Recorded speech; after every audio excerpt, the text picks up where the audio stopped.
Welcome, everyone. Thank you for tuning in. Welcome. We'll just give it maybe like a 30-second pause, but I'll keep talking a little bit. Again, my name is Impact Lore. We got Villain Lore on the other screen, and we had Gary Integra Yang. Again, today we are doing our conversation. We'll continue our conversation, our three-part series of Hmong Hip Hop Heritage, a woman experience. This is dedicated to learning the Hmong woman experience within hip hop and hip hop community and just everything in general. So if you tune in last Tuesday, we had Serena Rimorin from Fresno representing Immaculate Trait Dance Center. That was an amazing conversation. We had we learned a lot of stuff about her and a lot of stuff about just everything that goes on within our community, and and I was really inspired. So again, today we have Mayder Lor. I'll let his crewmate Gary introduce her, but before we do the introduction and bring her on, I also want to give us a quick reminder and just some shout out too. I just want to give a shout out to Ryan Munch, from Flexible Flame, Sai from, a Jabberwocky dancer, a member that dance with in their show right now. Again, those two guys are unfortunately not here right now with us to do the conversation, but just want to give them some remarks on that. We started this with them too, so. If anything, big shout out to them. Sai also did a flyer for us, so big shout out to Sai. Thank you so much. And what else? Oh, also a quick reminder: if you have any question for our guest today, please just type it in the comment. We will do our best to answer at least 3 or more, depending how great they are. Right? Again, these questions are directly to our guests, but if you have any question for us, feel free to just type it in there, and Villain, Gary and I will come back and pretty much respond in a common response later on after the episode. Because today, this episode is dedicated to our guests. And with that said, I think I am actually good on my end as a quick introduction. But I'm really happy because this person here, I met her a while back in Minnesota. You don't know, there's a main documentary out there called Hmong B-Boy, which is a documentary about pretty much Hmong B-Boys in the United States. Covers majority of California. And big shout out to Chris Woon. He was the person who created the documentary, and we did a documentary tour for Hmong B-Boy to pretty much Midwest, Minnesota. It was a first stop. It was at a jam that I believe was hosted by Two Cycle. From my memory, right? To Cycle did that. We collabed with him to put on a collaboration among B-Boy to help screen the film. So I believe this was my first encounter with this amazing guest today. And I'm really excited to bring her on. And I'll let Gary read and introduce her before we bring her on. Yeah? All right. Yeah. All right, guys. So I would like to introduce you guys to my crewmate. Her name is Mayder Lor. She is an entrepreneur who works passionately as a full-time director for the Madison School and Community Recreation Department. She's also a hip-hop organizer and event specialist. She also judges, DJs, MCs. She's also a breaking instructor, a sports coach, a motivational speaker, and she mentors and manages many artists and organizations. And she comes from my crew, Wizards crew. And Mayder says that she loves to travel, building relationships with different communities from the Midwest to the West Coast, and even all the way to Southeast Asia, volunteering her time to teach English and hip hop breaking to underserved children. When she's not working at the school, she's on tour traveling nationwide. Through her travels and connecting with so many phenomenal individuals, Mayder has been able to share her experiences with the world, and she doesn't plan to stop. It's what makes her happy, is what she's happy to give back, and serving many communities and helping others as well. So I would like to introduce you guys to Miss Mayder Lor. Hey, let's bring Mayder on. Woo-woo. Hi, everyone. What up, Mayder? Hello. Hey, before we dive into this, I just want to correct something in the bio. I know she schooled me on this earlier too. It's not actually entrepreneur; it's actually entrepreneur. And I believe what she taught me today is that means you're an entrepreneur, but with a full-time job as well, right? Exactly. Like a professional job as well. So props to that. Like honestly, I already got schooled today behind the scenery. So I just have to correct that and give her credit for that. So entrepreneur, is that what she yeah, is, right? there's a lot of new words that like they were always learning and stuff, kind of like what I was telling people earlier about, you know, like you have people who are introverted or introverted or extroverted, and then you have ambivert, which is the people who are in the middle, who, you know, have a lot of energy but need that time to also, like, you know, dive into, you know, themselves as well too. So a lot of words out there that we don't know, but I'm glad that we're learning here. That's what we're here for today, right, you guys? Hey, that's what we're here for. And again, if you're new to this conversation talk show, whatever we're doing right now, honestly, we don't know what really to call it. We're just honestly calling it a conversation and just dedicated to the Hmong Hip Hop Heritage. Giving a heads up, we're doing this because we're really just doing our best to do what we do, is unite us and at the same time educate us, and at the same time, if anything, progress to do something better in our community and in life in general. So again, Mayder, this is all you. So please give us your origin story. Again, like giving our audience even more information, we usually dive into 4 categories, which is your origin story, hip-hop experience, bridging the gap, and at the same time deeper in dance. So it's just categories, but again, we're just gonna talk and let's have fun, Mayder. So give us like the earliest, give us your origin story. And the origin story is just your beginning. Where were you born? You know, everything. Yeah. So a little background about me is I am Hmong American. So I was actually born in Denver, Colorado.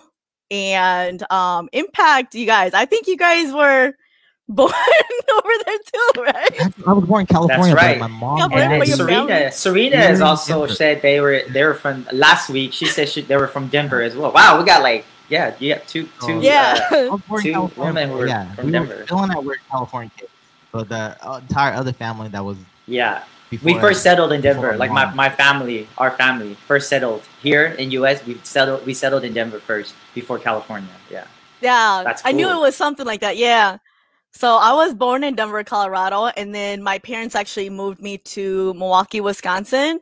That's where I fell in love with hip hop, with breaking, back in the Mulai days, right? So anyways, but so I moved over there because back then, like, you know, our parents are, you know, like we needed public assistance because, you know, my parents came from Laos all the way to you know, to America. And so because Colorado didn't have like the public assistance that my parents needed, we moved to Milwaukee, Wisconsin, where we did get the help. And so I lived there until I was like in 3rd grade. And then I moved to, 2nd grade. And then 3rd grade, I started school in Hartford, Wisconsin. So I lived there up until I was 18. And then I actually moved around a lot. So like after that, I moved back to Milwaukee to go to school, UW Milwaukee. And then after that, I moved back to Madison. I moved to Madison because my parents actually bought a grocery store. And then this is where I live currently in Madison, where all my hip hop stuff are, you know, going on right now. And then I did live in Florida and just came back to Madison. And like I said, just been moving around a lot. And I know a lot of people think that I live in California and they think I live in Minnesota because I'm always traveling. So no one knows where I live. So I live in Madison, Wisconsin. So when I was a little kid, talking about Hmong, right? This is like, we're talking about our culture and hip hop. So I actually grew up a Hmong dancer. When I was in elementary, when I was a little kid, I was a little Hmong dancer. And then I got into middle school. And then my cousins and I see my wife in here, like Bajong. So like we started hip hop dancing because I felt like, you know, at that time, like you're so dumb, like you don't know, you think like you're too cool to be Hmong, so you want to start doing hip hop and stuff like that.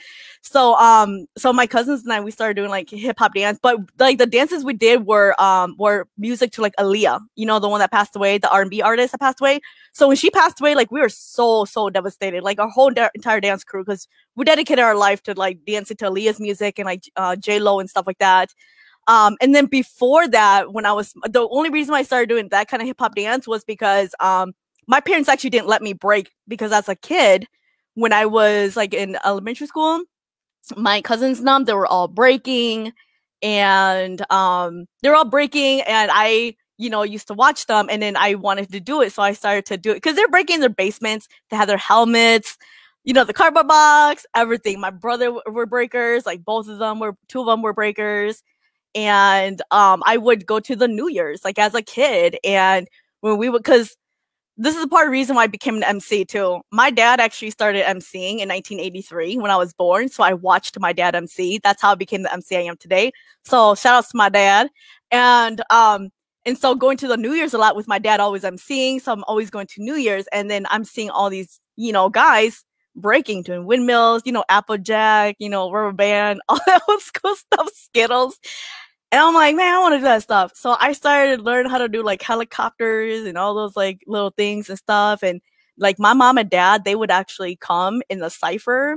They would come and like pull my ear and take me out of the cypher, because back then there were, yeah, Billy, you guys all laughing because you know what I'm talking about, right?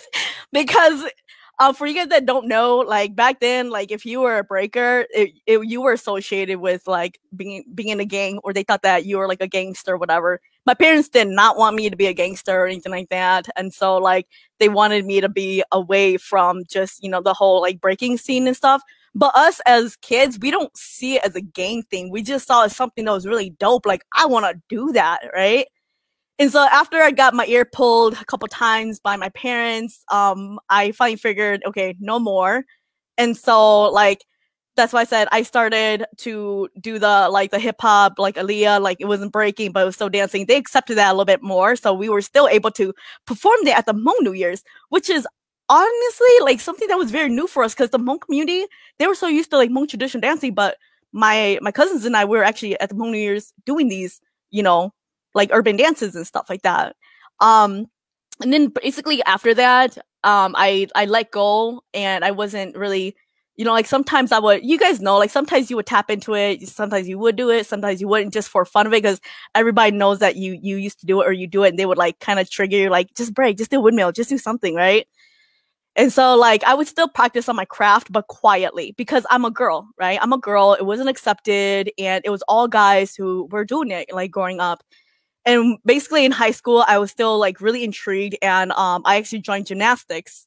And while I was doing gymnastics, because I didn't have friends when I moved to Hartford, Wisconsin, I didn't have any friends or anything like that. So I had like I had my front yard, which was huge. And then like sometimes, like I said, my brother would bring out the cardboard and stuff, and we'd just do whatever. And then, so I still worked on like my flexibility and all of those kind of things and stuff like that.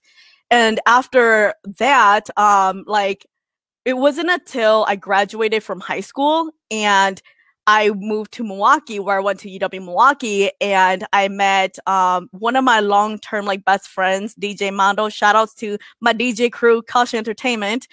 But he taught me the foundation of DJ. And so I actually became the first female Hmong hip hop DJ.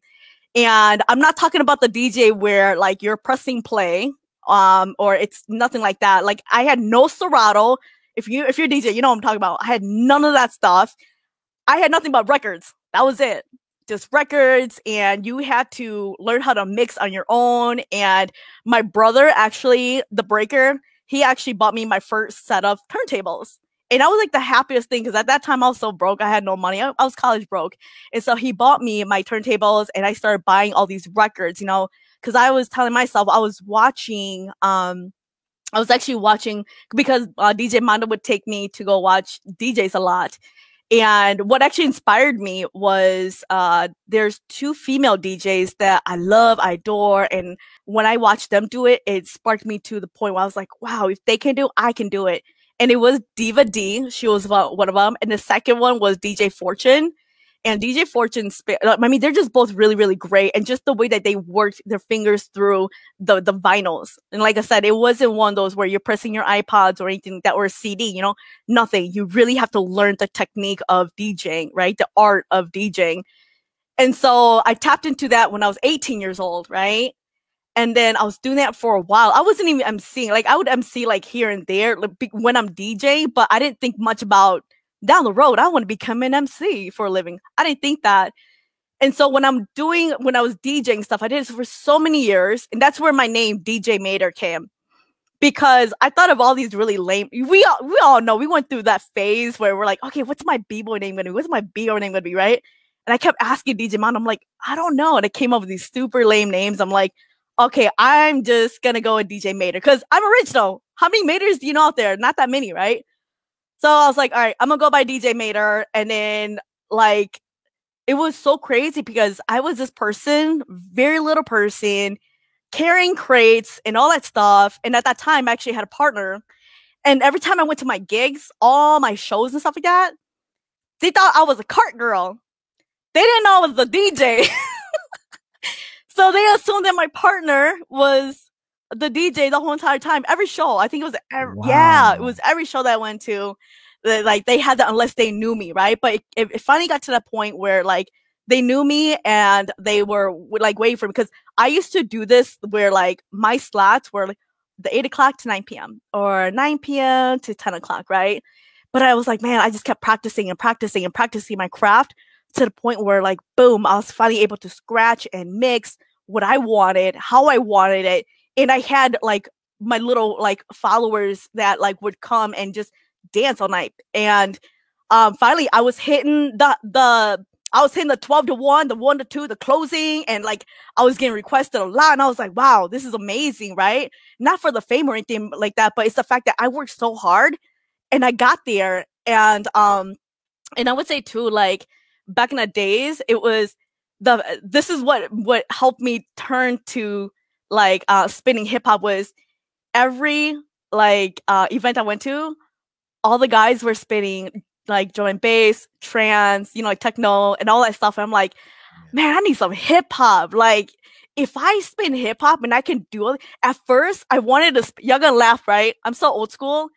My initial, like, music I wanted to play was freestyle, Stevie B, you know, like, all that stuff, right? That's why Gary's laughing right now.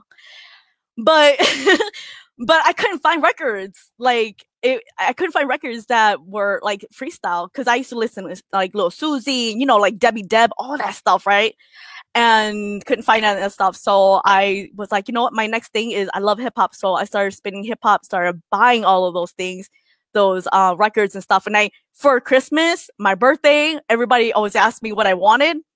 It was a gift card to the record store, or they bought me the record that I wanted.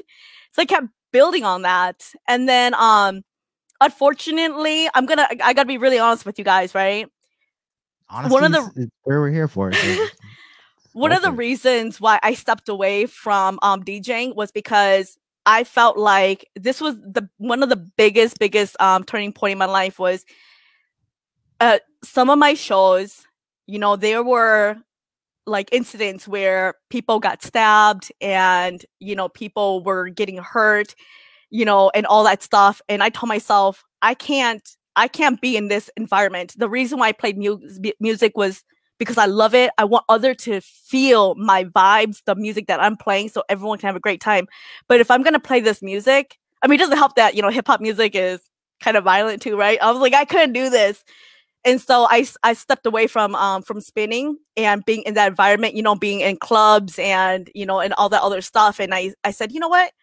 I actually want to start spinning for, like, I started to turn it into a positive thing where I started to help, like, middle schools, DJ for middle schools where it's more positive and, you know, it's safe and you can still play good music, but, like, tailoring it, you know, like, kid-friendly music. And then I started to DJ for, like, the Hmong New Year's, right? So, like, places where I knew that I can still do my thing, but just calm down a little bit, a notch, you know? And then that actually transpired to when I moved to Madison. The partner I was talking about earlier, the one that I was supposedly the crate girl, and he was the DJ. So he and I had split up, and that was a turning point in my life where I was lost. I didn't know who I was anymore. I had been in this relationship for so long that you don't even know how to be single anymore. And so I started to work at the school that I work now. This was 12 years ago, right? I started working over there. And what enticed me to that was when I applied, it said, like, you know, break dance club and all this other stuff. I'm like, break dance club? I was like, people still break? And I was like, I'm just going to take this opportunity. So when I applied, I got the job, not as a breaking instructor, nothing like that, but as one of their program leaders, and then remember, so I left school. I left UW Milwaukee to move to Madison because my parents, they were living there and running the store, the business, our business, right? And so I'm helping them and I'm working at the school at the same time. And I met my instructor, which is actually B-Boy Turbo Rock. So shout outs to him. I love this guy. He's my hip hop husband, man. Like, I give him so much credit because if it weren't for him in my life, I wouldn't know what I would be doing, because he was this guy, older, and he was showing me that it doesn't matter how old you are, you can still do it if you want to do it. And I've come across, and I'm thinking to myself, like, I'm in my 20s, like, oh, I'm too old to do this stuff. But no, when I tapped into it, I felt like I was able to work all my muscles in my body all over again, because when I was supervising the kids and him, I guess, because I was a supervisor, while I was supervising them, I was like, I'm tired of sitting here just watching. I was like, why don't I learn? And I can also teach other kids. So Turbo started teaching me like all the fundamentals again. So y'all, I had to learn the 6-step, all that stuff.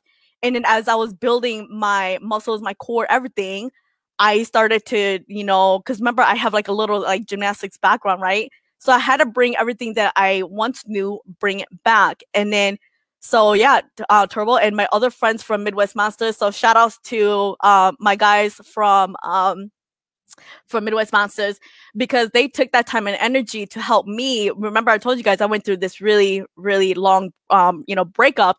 And so I actually went to UW-Madison to go try to just, check out the scene and break. And I'm this person, I went by myself with my sister. My sister she doesn't do any of that stuff. She went with me so I wouldn't feel like a loser.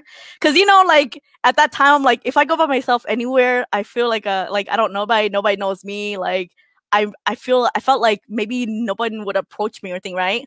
But everyone was so friendly. So I ran into like my guy, like Jamie and like Vic and like Mario and all of them. And like, they were all so nice. And they started teaching me how to break too. And so this is my vice, because you guys always ask me about these things, right? Like, one thing about being a female, like, I want you guys to know that we do not have to stick to just the simple basic stuff, like your 6 steps, or just like your side steps and stuff like that. Like, I am someone who I went above and beyond. I'm doing like back walkovers, half back walkovers into like hand hops.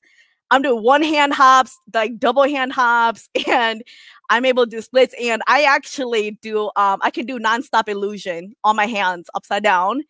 And so like, I'm doing these power moves and stuff, I'm working on my 2000s, and I'm like, I just felt like I was unstoppable. So that was my journey with breaking. How I tapped into that was because of my kids. And I felt, like I said, I was rediscovering myself all over again. And it's never too late to rediscover and like create yourself, right? Because this is something I told one of my students earlier was, when you feel lost in life, don't ever feel like, like you have to find yourself, because life is all about creating yourself. And that's a quote that someone says too, okay? Because if you're trying to find yourself, you're going to keep going in a circle, right? Because you're trying to find yourself. But if you become the artist of your life, you create yourself, you become something bigger than you can imagine, okay?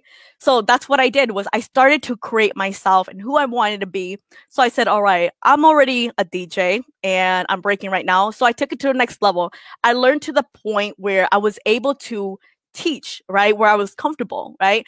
But I wasn't, and this is another thing too that like I also want to put out there too, is if you want to be a dancer, because this is what I teach my kids. And I was telling my kid last week, because I have this new freshman, she's so awesome, so shy, but I said there's 3 things that you can do, okay? I said, 1, you can come on board, right? Because for you guys that don't know, I do work at a school and I do run a hip hop club too, okay? And so I told her, it's like, 1, you can do it for fun. Try to figure out where you want to, go with hip hop and dancing, whether you just want to do regular hip hop, like what you see on TV, whatever, or if you want to break. I want her to be able to explore herself, that she knows that it's a place for her to be creative.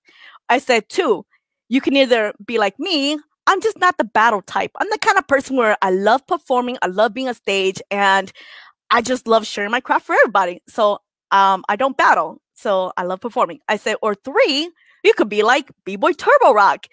You could be a person who just wants to go all in, just want to battle. So it's up to you what you want to do. And that's my little girl. You know what I'm saying? So it's like, I feel like if we as mentors give people like these different options, they don't have to feel obligated to just be a breaker or just battle or just be a performer. Like, you can do all 3 if you want to. You can dance for fun if you want. Because another thing is about breaking, it's a great way to be like used as like to be therapeutic, right? Breaking is therapeutic, and we can use that as a form of exercise and stuff like that. And people don't realize that though. So that's how I got to breaking. And then how I got into emceeing, that's my 3rd thing, right? So again, remember, my dad has been emceeing since 1983 when I was born. So I watched my dad MC in Hmong my whole entire life. And he would MC for New Year's, for like social gatherings, weddings, everything, you name it. So, you know, it's like they say, like, you watch and learn, right? So that's exactly what I did, was watch and learn.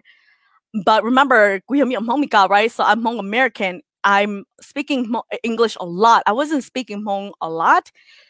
And so when I started like to MC, it was for a lot of hip hop battles. And or just shows that we were fundraising for, you know, like Boom Bap Village and like Tribal Survival, like all these like different shows that we're doing. Like, it never dawned on me that I would do this professionally, like for a living. And this was in Minnesota. Yeah. Right? Yeah. So I was emceeing a lot in Minnesota and stuff like that. And then by the time I knew it, like everybody just wanted me to MC everywhere. So like in Wisconsin, Minnesota, they would fly me out to California, all the way in like, I think it was Georgia, Arkansas. I don't remember, all over, all nationwide. And I'm like, this is great. This is cool, because this is where the entrepreneurship comes in. Like, you know, I have contracts and all that stuff. Like, it's very legit. Everything I do is very, very legit. So, and the thing is, like, you want people to know your value, your worth. And so for me, like, it's not, yes, it's something I do for fun, but it's something I do professionally. So I'm for real about it. So like, when you put me on stage, I'm 110% right there. Like, I'm not holding back on anything or whatnot, right? And so yeah, like, I seen you MC. You're amazing, man. And like, yeah, you do go 100% for sure. So I'm living proof of that. I just want to say that. Keep going. Thanks. Sorry. And no, you're good. You remind me of something. I gotta give credit to my guy, Kid Jungle, from Chi-Town, because he is my dude that really helped me shine in MCing, because he's one of my mentors as well too. Like, when I'm lost, confused, and everything, it's like I have to turn to him, because like he MCs a lot. And even like I said, like, he's the one that pushed me to keep digging into my roots of hip hop, of like, you know, way back in the days, like, you know, talking about the Bronx and like all that stuff, like, for me to do my research. Now, it's not about just right now, the present. That's what I'm teaching my kids. Like, you got to learn the history in order to like get to where we are today. And so they're like MCing, doing all that kind of stuff. And like, so when I MC, it's for a lot of stuff too. It could be for weddings, it could be for like competitions, like, all the other stuff. But it was, I think, the hard part, and we're speaking about like being like Hmong Heritage Hip Hop, right?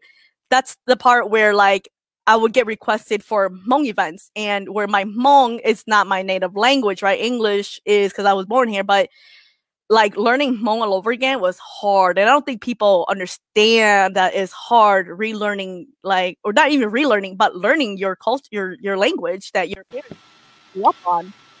But I'm so you didn't grow up, Mayder, you didn't grow up learning Hmong first. It was English. Yeah, it was first. English and Hmong, but I was that kid where when I came home, my mom and dad would say, So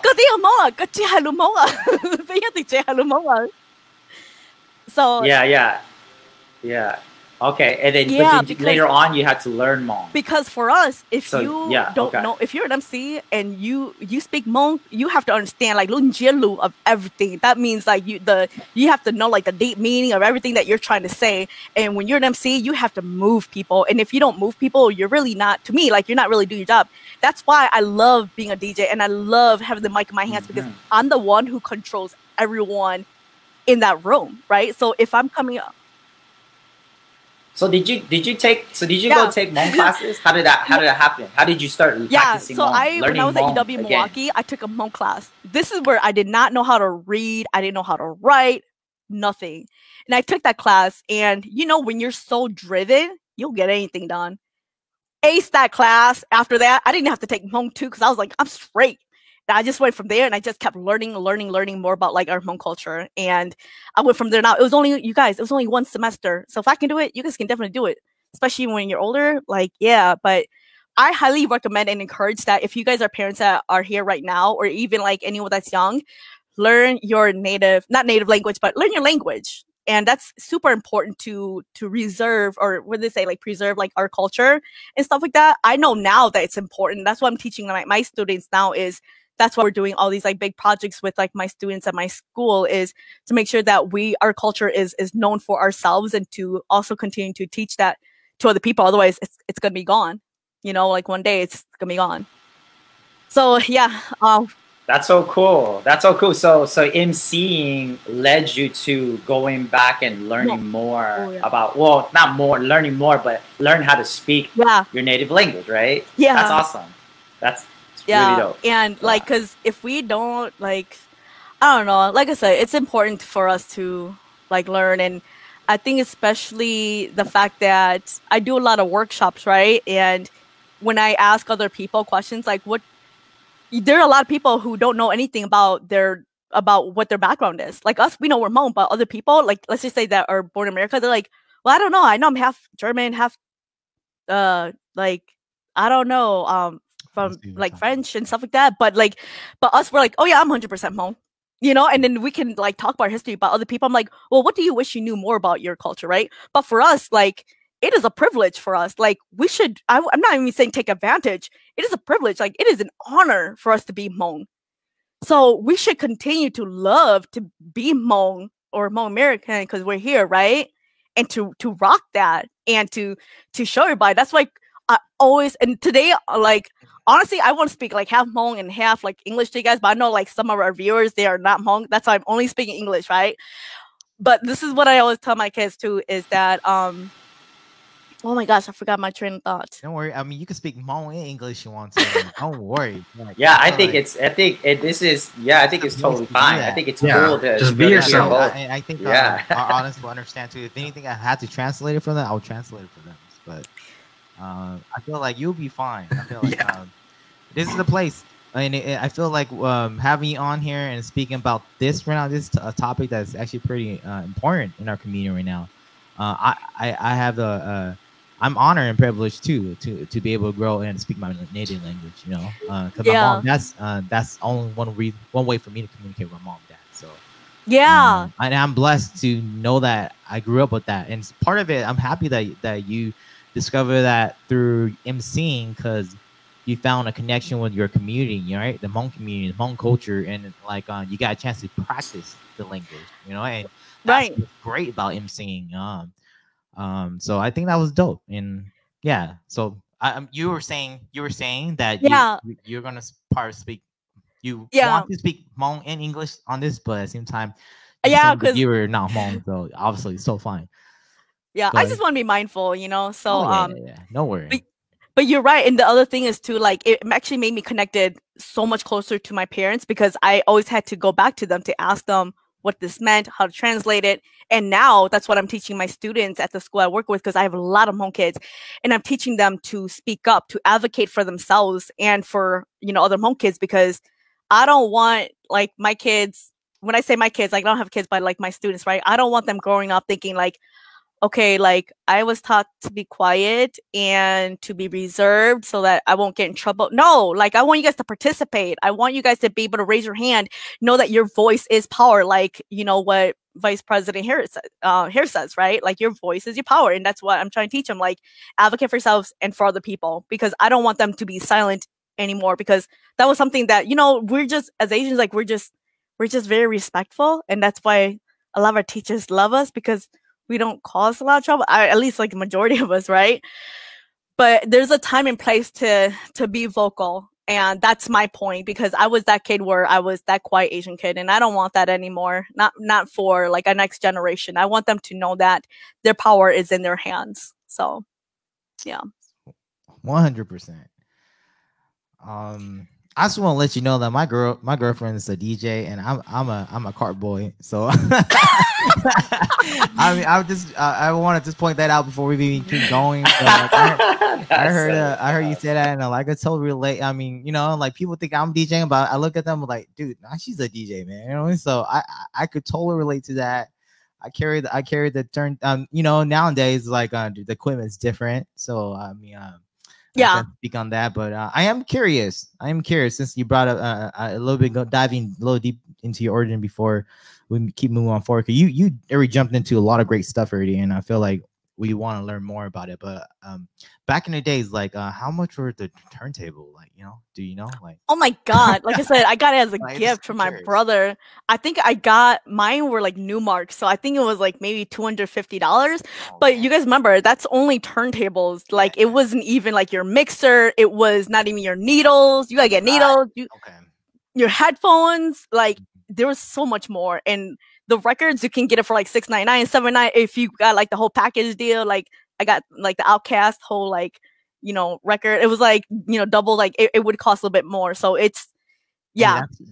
I think that's also a privilege that we have too. I think like not only a privilege, but a blessing in our generation to discover and experience, because I feel like kids today don't know much about cassette tapes, VHS tape, record stores, going in and looking for a record that you want, or a CD that you want, or just looking for the device just to play it, a Walkman, like a CD player. Oh my God, I'm telling you, like, I mean, I'm not saying that we're old. I'm just saying that we were just honored and blessed to be in that generation. Or maybe if we were younger, our older brothers or siblings and sisters were able to maybe offer that to us or give us that experience. And like, man, like even before like hip hop myself, I'm just saying, like, because like I learned a lot of great music from my siblings. Just you know, like you say, the Aaliyah, you know, the 90s, you know what I mean, to TLC, to even like rock, 90s rock. It's like I still love listening to that kind of music, and I feel like man, but going to music and going to so you stopped because of the violence, right? Yep, for DJing. But you went back into hip hop because of I started because the community, pretty much, like you start teaching and start seeing the kids, and so like I guess can you tell me that experience more right now for you, like in terms of as a mentor? You know, we're going over the place of the conversation, but like I'm just trying to dive back into more of your those topics you brought up, and like I want like how's that experience? You know what I mean? Like as for you, for like at the same time, you were saying you were learning about breaking during time too, but you were already affiliated with the hip hop culture. You know what I mean? Like you knew the elements, you knew what you're diving yourself into. But for you to relearn an element, like how was that process? And like I know you said it was great for you to understand that you had like mentors who said that age doesn't matter, which is true. I vouch that to all my students. Like I don't care how young you are, you know what I mean? Like, or how old you are, you could do it anytime you want, as long as you want to do it. So I guess elaborate on that a little more. Like how was that experience, especially for like you already mentioned it, right? You mentioned that like it was a little bit harder for the female, because sometimes people don't think that you can't do all the harder moves, but you say no, you're about it. You push yourself to learn all those moves. And so even like parents to support, did your parents support you in that, like in the hip hop? I mean, you know, like I mean, that's always like a topic in at least in our generation, right? Like because I'm not blaming them, it's just that sometimes that hip hop culture and time was just so new, fresh to them. Yeah, and I think this is so important to talk about, because like I said, back in the days when I was in elementary school and I was breaking, it was like I could not do it. I was forbidden to do it because it was so related to like back in like the gangs, because back then there were a lot of like Bloods and Crips and, you know, Latin Kings, all this stuff, like when I was living in Milwaukee, right? So we couldn't do those kind of things. I couldn't, and being a girl. So like as I got older and like at first, my parents thought that I was just kicking it, right? They thought I was just going out to hang out. I was just going out to cypher all the time, going to parties and stuff like that. That's what they thought in their head. But in reality, I was going to sessions. We know how sessions are. We're just practicing. That's it. And so that's what I was doing. I was working at my school, and I was, you know, this is when I learned how to teach kids how to break and all that stuff. But then I got so good at organizing as well too, because I realized I wanted to give back to community.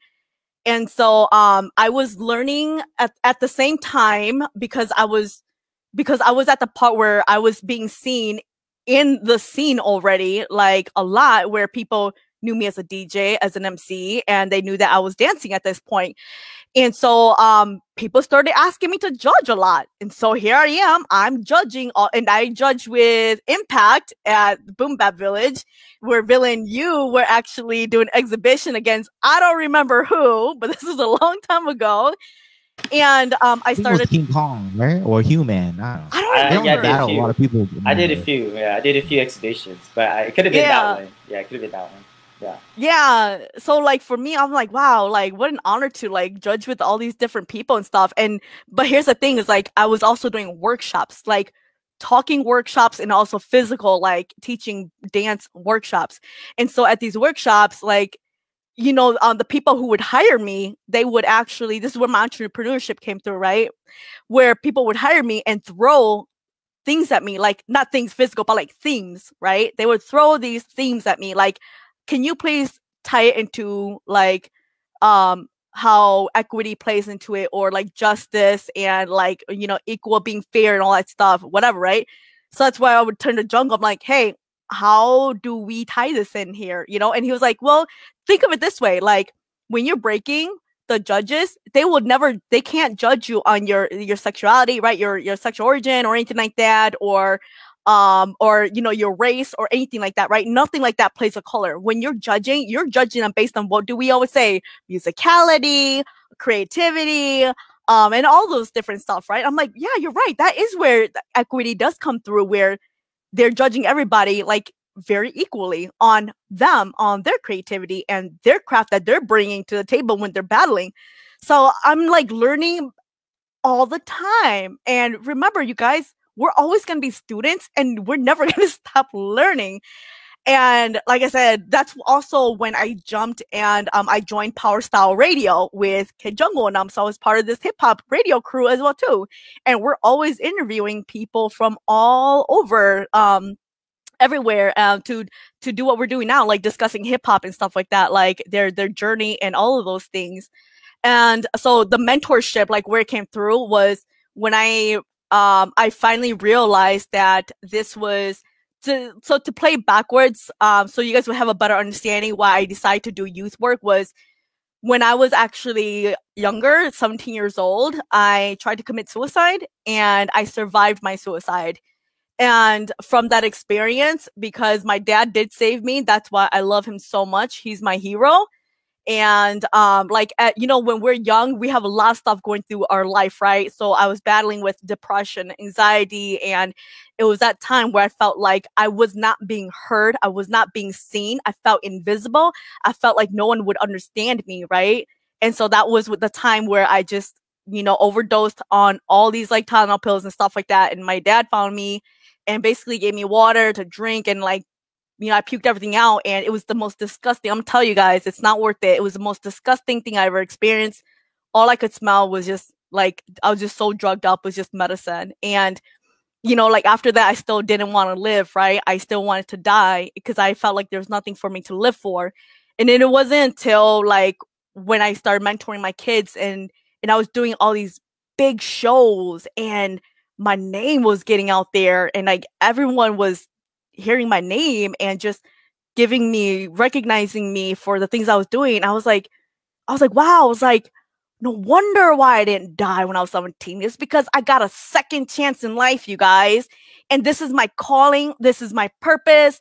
And I'm going to tell y'all, I never wasted a second, not even a minute, a second of my life. I never wasted ever again. That's why I always tell my kids and everybody else, like, when you walk through my door, you better check your attitude and everything else, because I don't want any negative vibrations up in my space. Like, nothing but positive vibes. Was that before you started DJing, you said? When or like got into hip hop, or my suicide. Yeah, my suicide when I was 17. So yeah, I tried to commit suicide, and then after that, when I survived it, that's when I became a DJ. Got it. That's so when your hip hop journey, everything. Yeah, that's why I tell people like hip hop saved my life. Even after my breakup, hip hop still was a part of my life and my journey, and I just kept rolling with that. Yeah, it's crazy, you guys. I relate to that too, like in terms of hip hop. Like, man, I mean, Gary even shared. Yeah, you could talk on that, Gary. But well, you know, with Mayder, I truly appreciate you speaking about such a vulnerable time in your life. You know, and that's why we're here. You know, like we're having these conversations because we want to be real. We want to tell people what it really took for us to be here today. And kind of like what Impact was saying, you know, like you and I, we can relate to these low points in our life to where, you know, kind of like with your situation and my situation, you know, you come back and now you have this second chance and you reinvent yourself and you see your calling, and, you know, you're one of my biggest inspirations. And I always tell you that I wouldn't be here today without you, you know, so. I really appreciate you. You did it yourself. All I did was lecture you, and I just didn't give up on you. You guys have no idea. Like, Gary and I have such a long history. It is Go into it. Yeah. Can we hear? I know you're both from Wizards Crew. Can we hear you guys' history? Yes. I mean, Gary, you could chime in too, you know, because I know you guys both have history. I would love to hear. Yeah, Gary. I didn't know you part of Wizard until recently. So like, I'm really? That was one thing that I was like, oh shoot, I want to know that journey. And now, I want to know how you and Gary even got connected, and give me that story. I mean, I don't know. You want to go, or was it me? It was definitely me who found you. He found me in the beginning because you know, I was looking through social media and I saw Mayder's stuff on what was it, like the Hmong Fitness and Motivation page. And, you know, she's like, I'm a B girl from Wisconsin. And, you know, you're very motivational in that page. And so I hit up Mayder and I was like, hey, you know, I'm Gary. I'm like, I see you're an organizer. And this was 2015, summer 2015, when I hit you up. And I was like, hey, I want to organize this jam in Fresno, but I don't really have a lot of support. Nobody really wants to help me. Nobody wants to be involved. Everyone's like feuding out here. Nobody's getting along. And what do I do? You know, and you kind of gave me a lot of tips, a lot of ways to organize a jam, because I've never really organized my own jam by myself. Like, even though I have my crew, and shout out to Peter Rock Lee, you know, like he was a big help and he helped me to where I'm at today. But it was like at that time in the Fresno community, we had a lot of conflicts, you know, and I was seeking for help and I found it with Mayder, you know, and she's 3,000 miles away, you know, never met her in person. And she pretty much like, you know, told me how to do it. And the first jam was called Project Unity. And the idea behind it, because, you know, we had themes and we had a mission behind this, and it was to bring everyone together. And that was the jam that, what was it?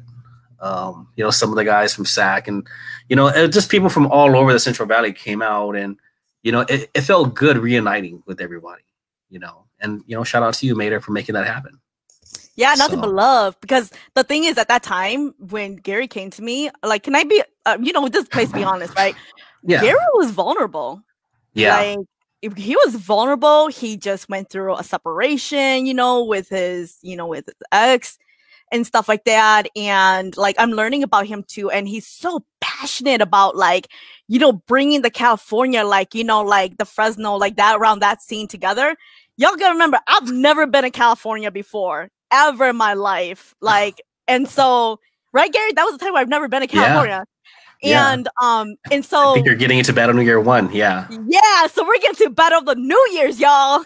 So, Gary and I are actually the two co-founders. Nobody knows that though, but like, because I'm like miles and miles away, everybody sees Gary's face, but you know, we are actually the co-founders together of Battle of the New Year's. And we, And so we created that, and the first one was such a freaking hit, and like the second, third, and the thing is, like, here's my secret to you guys, right? And so, like, after we did Battle New Year's 1, and that was so good, and then the second one, I forgot what happened, but like the third, I don't remember, but basically I'm doing all the behind the scenes and stuff, and I'm also emceeing, organizing, judging, and doing everything above, right? Because at that time we had no money. Gary and I had $0. We're scrambling. We're trying to find sponsors. Like, I'm volunteering my time. Like, no one flew me out, you guys. I had to scrap up money to go to California to get this jam going, right?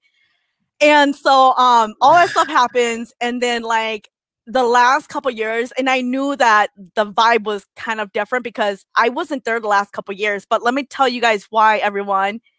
I've been actually traveling back and forth to my village where my parents live. I've been going to Laos, and that's why I was MIA when the New Year's came around in California. Otherwise, I've spent every single like winter there. And my birthday is actually Christmas Eve, you guys. So I spent my birthday every year in California with Gary and you guys and out there.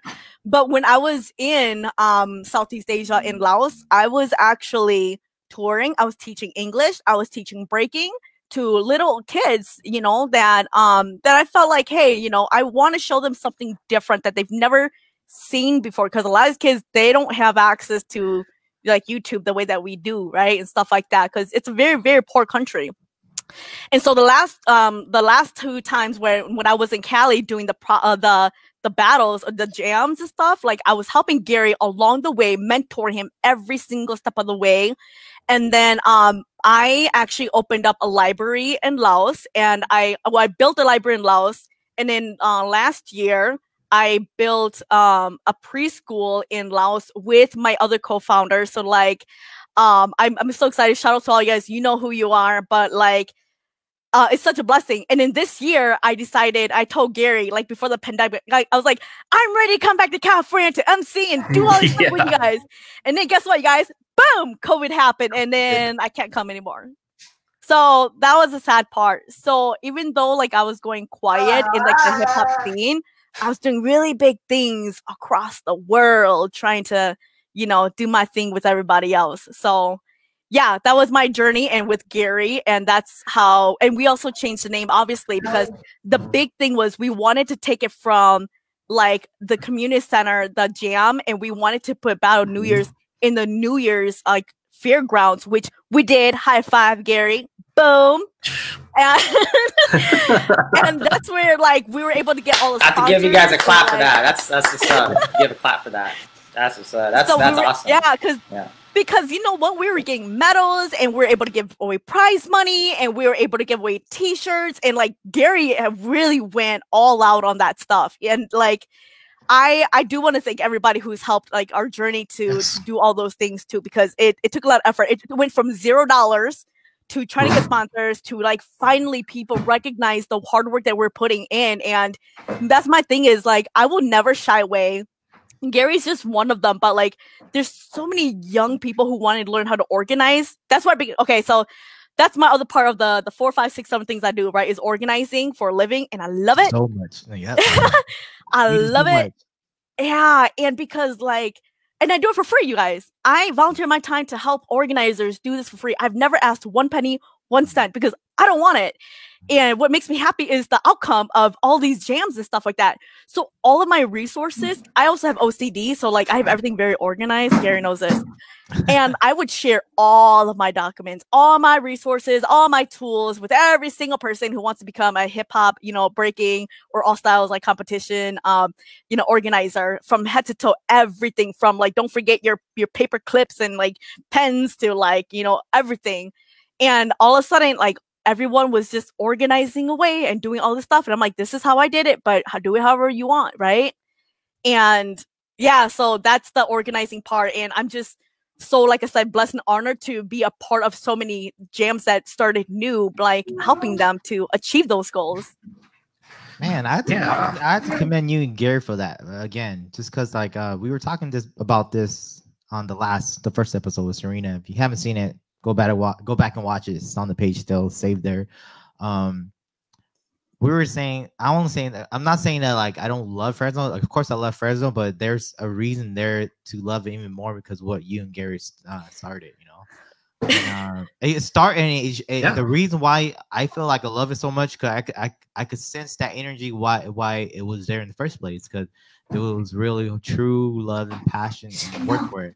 And now hearing the backstory of it, it makes me even respect the whole production of what that event is. And I'm a big shout out to the Hmong New Year, straight up. You know what I mean? Like, of course, that's a celebration for us no matter what. We're Hmong. We love celebrating our culture and everything. But I feel like you guys are bringing a connection. Yeah, you guys are bridging a gap between our culture and other cultures. You know what I mean? And like even generations. You know, well, let's just speak about that too, because I witnessed Gary's jam, your jam too. I didn't know that, but at the same time, like even the Serena's event that she also co-hosted with Gary, and again Celebrate Hmong, the festival. Shout out to them too, you know. And like I saw people like all generation, young, old, mid, teenage. You know, everyone was watching it, and like the reaction from each person's face was like it was great. Everyone was inspired and laughing and like having a great time and was entertained. So I just want to bring that up because I want to remind our audience that like there are people like you two that are really definitely are creating a lot of great stuff out there, you know. And so if anything, like I always say this to everyone is that, especially young generation, is that like really go out there and experience it. Don't just be behind the screen now, you know, because it's so easy to really sometimes be part of it behind the screen, but really you will never experience the full effect of how an event is if you don't go and experience it. And that sometimes, like Mayder said, like that sometimes it takes you scratching all the change you can just to get there. You know what I mean? And I've been there too. You know what I mean? I'm like I've been there too. I sacrificed many times just to go to different places in the world just to experience it out of my own pocket. You know what I mean? So like, but it was worth it. Right. Yep. And traveling is always worth it. Yeah, and I think like this is something I want to bring up too. Like this is how much like Gary and I like just me and Joan too. Though, what I love hip hop so much is like when we did these competition stuff, we never charged anybody a dime. Right, Gary? We did not charge anyone a dime to come to the jam. Whether we wanted participants to battle, and we wanted people to come in and watch. We wanted people to bring their kids to watch. You know, even their parents, whoever you can bring. Like we want to share hip hop with everybody. So it was always free up until the Hmong New Year's because we had no control over that because even with the Hmong New Year's, the thing I want to add is that you know they have because they're like the big organization, right?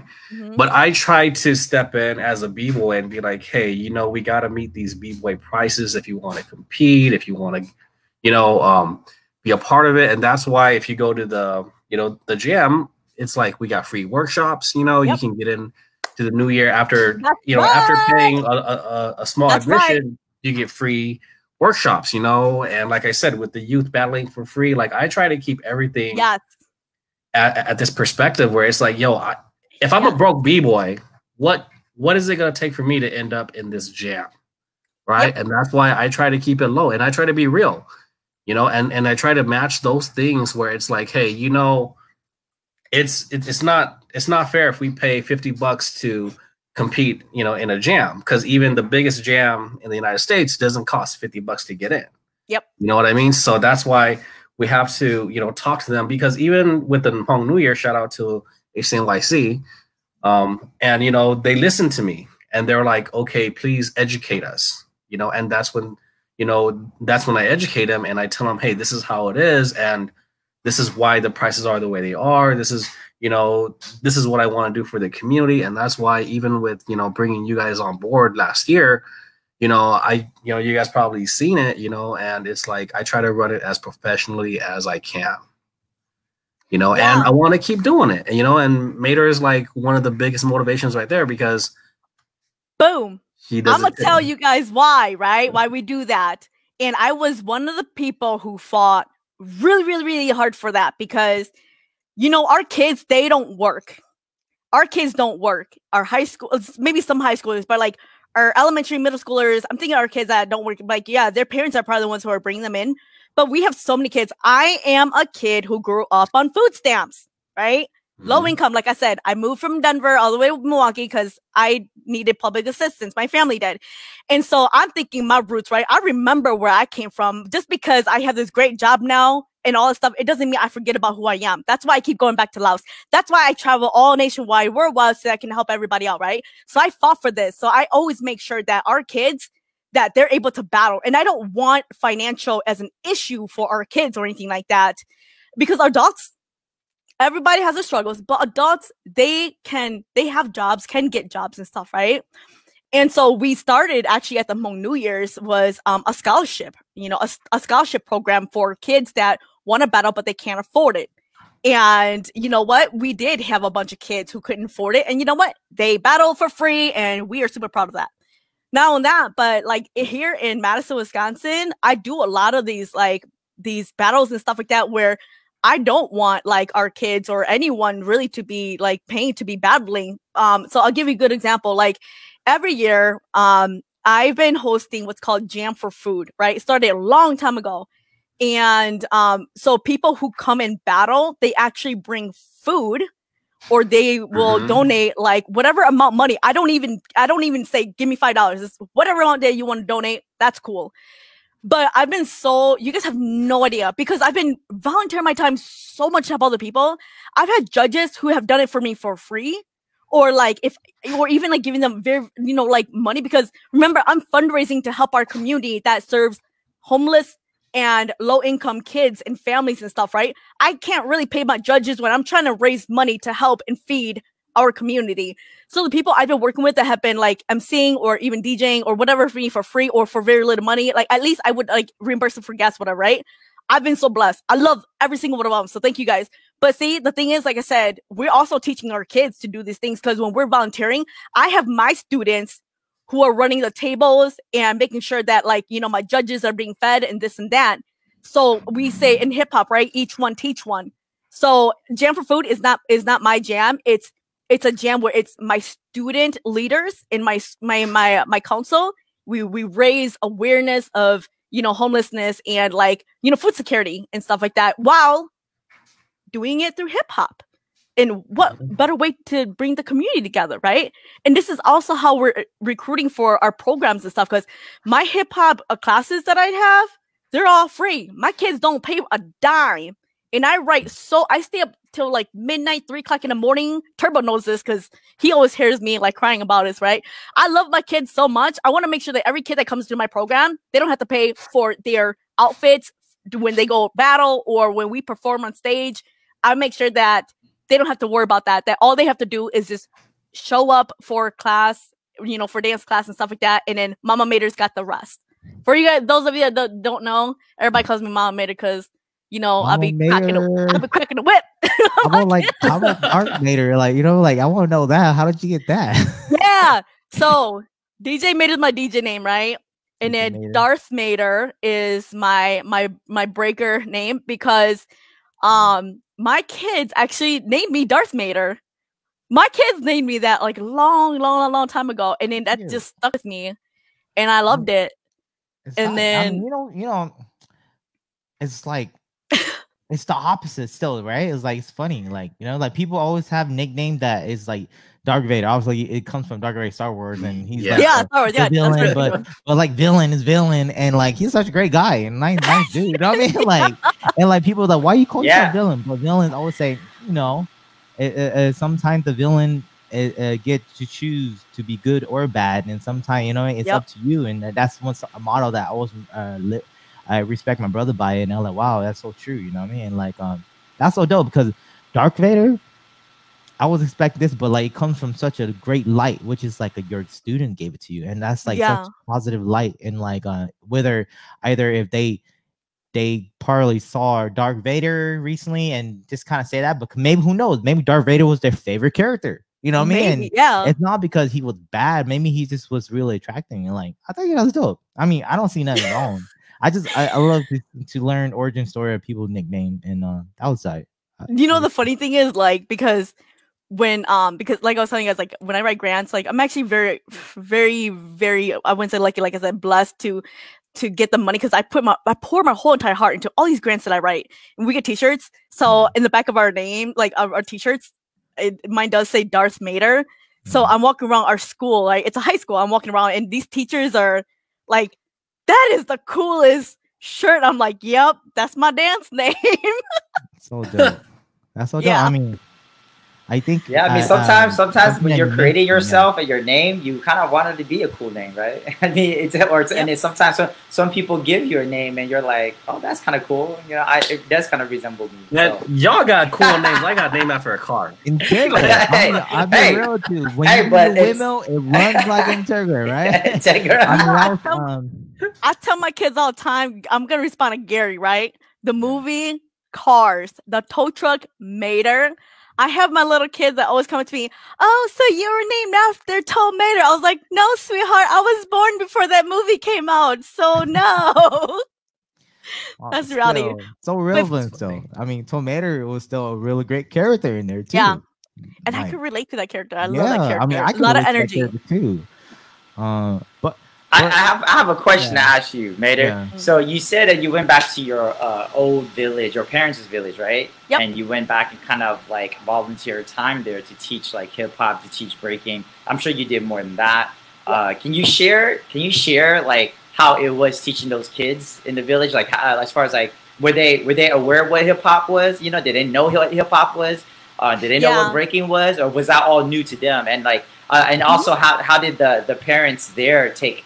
You know, how did they, how was that? Like, how did they take hip hop or like accept that into their village? Just curious. Yeah. So, the thing is, when I went to Laos, remember I was telling you guys, I traveled all over Laos. So I did not teach in my village, but I taught like outside at different like locations and stuff like that. Like, like in Nong Het, Laos, that is a place where, I think it's cool. I'm gonna share a story, guys. So this is a place where I do go yearly, and it's actually my parents' library. They built 2 libraries. That's their first library that they built. And so I would teach English and hip hop there. But the thing is, like, I would teach English. I built a program there. And I don't think no one even knows about this. I built this program there where I mimicked what I do here in America. So I do my kids go to school during school day, right? And then they come to me after school. So in Laos, that's what I did with my kids at Nong Het, was I taught English all day long and everything. And then after school, we would just focus on breaking. That was it. Luckily, that library, like my parents, they have internet. They have 1 computer and 1 running like internet over there. So I was actually able to pull up like YouTube videos of breakers and like, you know, some like Hmong Hip Hop rappers, kind of like Death Rhyme and like David Yang and stuff like that, you know? And then we got down to grind on it. And have these kids ever seen it before? I don't know. I didn't even ask, but I will say this. I think they've seen some stuff because one of my kids started to moonwalk. And I was like, he's seen this somewhere, right? So I think some of them were aware of like hip hop, but some of them, I don't think that they were. But then they have just so many, they had so much energy, and they were doing like front flips and all stuff. I was like, man, I can only imagine if they had like teachers and mentors like us, right? Teaching them, oh, they can go so much. But no, when I was there and teaching them, they've never done a 6-step. They don't even know what breaking is. I had to break it down to them. Like, you know, breaking is like telling a story. You have your beginning, your climax in the middle, and then you got to end it. That's a period, right? You got to end it with something, a freeze or something like that. And we worked on that. So we worked on routines, and we had the kids battling, and we did a performance to show everybody like what we did. It was just amazing. And then like here in America, I have many different kind of clubs and stuff like that too, right? The thing is, you guys heard earlier, I was talking about mental illness, right? Depression, anxiety, and all that stuff. So we did break it down where I was talking to them about mental illness, and that it's okay to feel the way that you do, have what you do, because this is where it was the most vulnerable for me, where I couldn't help myself, but I was crying because I was hearing these kids out. They had no one, a trusted adult. We talk about trusted adult, right? They didn't have a trusted adult to turn to talk about this. And you know, in our Hmong culture, we have to be silent, especially in Laos. I'm talking about Laos, right? You're a kid, you're silent. Like, no one's gonna understand your battles because we don't have those type of relationship with our parents. Not like here where we're Hmong American, it's a little bit better. But in Laos, no. Your parents' love for you, and this is why I always tell everybody, right? Your parents' love for you is I provide a house for you, clothes for you, food for you. That's it. Our Hmong parents will never tell you, I love you, you know, whatever. They don't say those kind of things. It's different from like American culture. But like what I try to tell my Hmong kids is that is real love, is when your parents, they don't tell you, but they show you that they love you. They ain't got to tell you. They show you that they love you. That's why I teach my kids is like, I can lecture you and do this all I can for all you guys. But at the end of the day, and I might be hard on you, but it's my heart that loves you guys. And I want you guys to continue to share that love with everybody else too. And so like, you know, I want them to just hide out, don't say it, but show other people your love and your kindness, your compassion for other people and for yourself. Self-love first. So, boom. Dang. That's awesome. I'm writing a lot of stuff down. Yeah, that's awesome. Wow. And you know, I use my resources over here.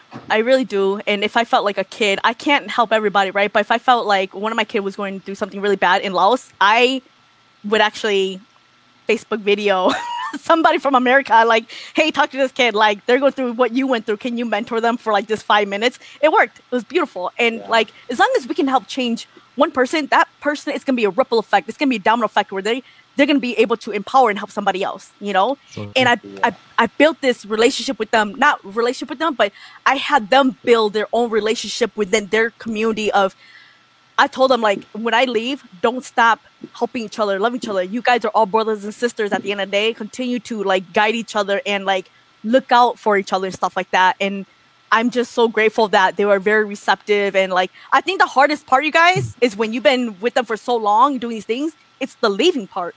Yeah. The leaving part has been so hard, everyone. So hard. But it's about leaving, you know, what you can for them, to teach the next generation and for themselves to advocate for them. That's why I was teaching them. Yeah.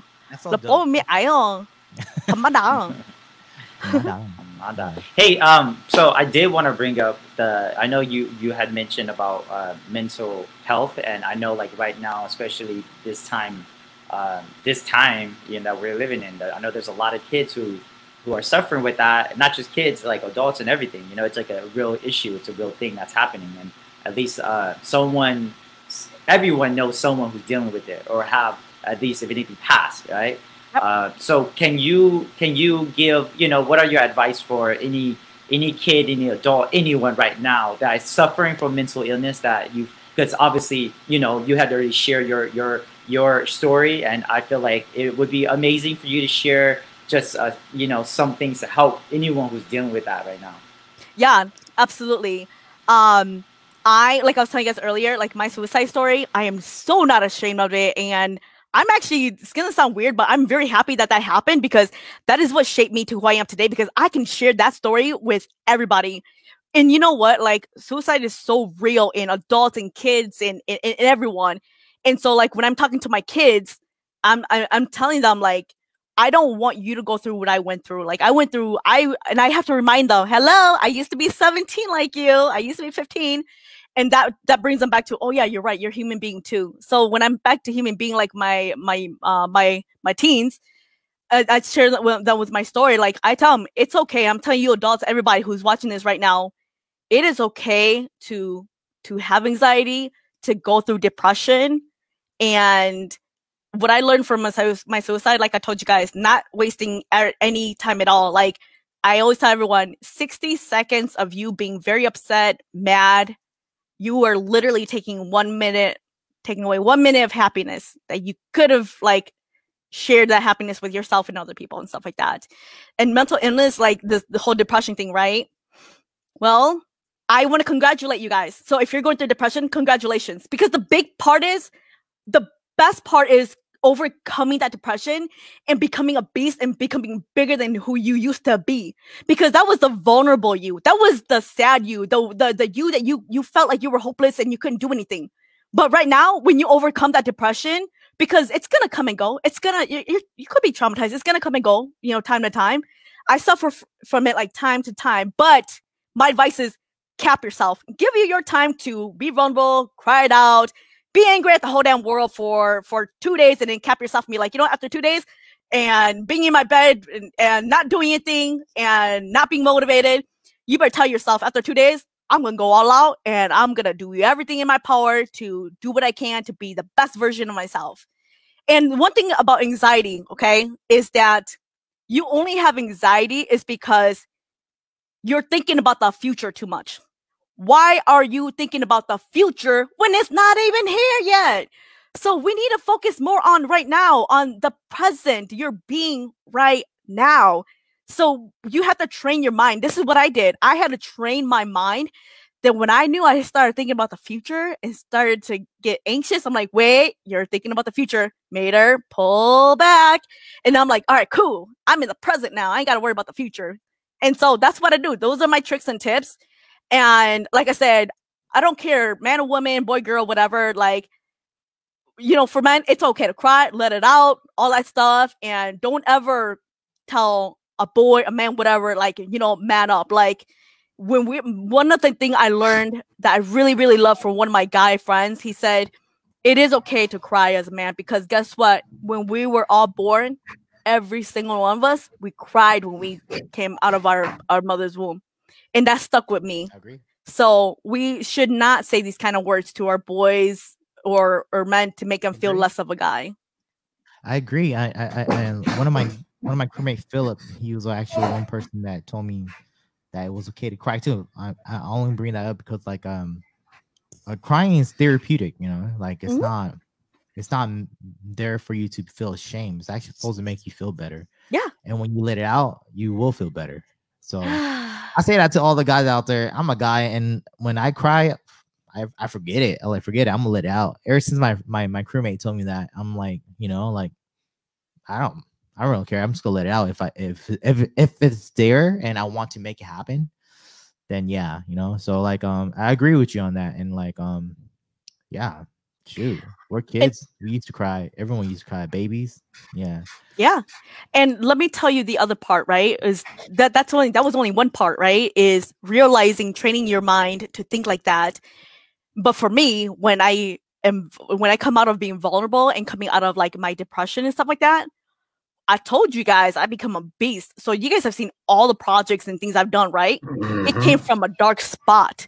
And so our viewers, you guys don't know this, right? But I'm gonna tell, some of you guys may know if you guys are my friends or followers on Facebook, but I actually deactivated my Facebook like way back in May. So it's like almost like half a year. I deactivated it, never came on, didn't care for it because I don't need social media. Like I'm a person where I'm very empathetic, and like my energy, like I can feel other people's energy, right? So if I see stuff that are very sad, like it's gonna affect me. So like I only come on to promote stuff or whatever. But the good thing is that right now, because we are going through a pandemic, is that I don't have to be on social media. I don't have to promote anything. I don't have to do none of this stuff. So I shut off Facebook. And the only reason why I came back to Facebook is because of this interview. Is I wanted to share everything that I've been doing with you guys. So when this pandemic happened, I noticed that like a lot of my kids, like this is so crucial, but I have to share this with you guys. I was actually in my hip hop club, right? Hip hop movement at my school. And I asked my kids, I was like, hey, are you guys getting bullied? These are my Asian kids. I'm like, are you guys getting bullied in school because of this whole COVID thing? Because kids were bullying them because if they would cough or sneeze, people would yell at them like, oh, you've got COVID. You know what I'm saying? I wasn't cool with that. So basically the next day I was going to go and like do something about it, but then school shut down, right? So I couldn't do anything. And me as a school staff, I felt invisible. I didn't feel like I was heard. I was so sad. I felt like no one understood where I was coming from because I'm an adult and I feel like crap because I'm going through this with everybody else too. And I was like, if I'm feeling vulnerable, no one's reaching out to me. No one's asking how I am as an Asian American going through COVID. I was like, my kids must be going through hell too. So what I did was, like I said, I shut off Facebook. all social media, not on it all.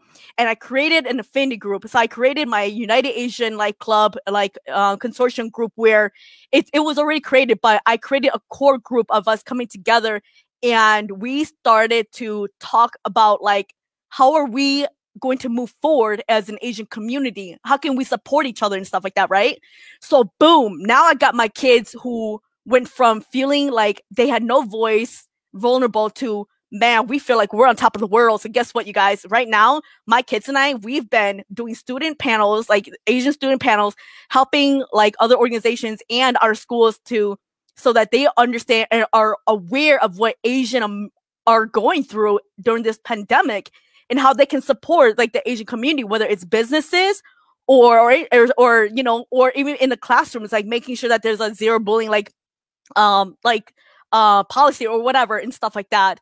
And like from that, this is where it derived of this vulnerability of me, like being vulnerable and coming out strong right now, because the teachers, they did hear what our kids and I were going through.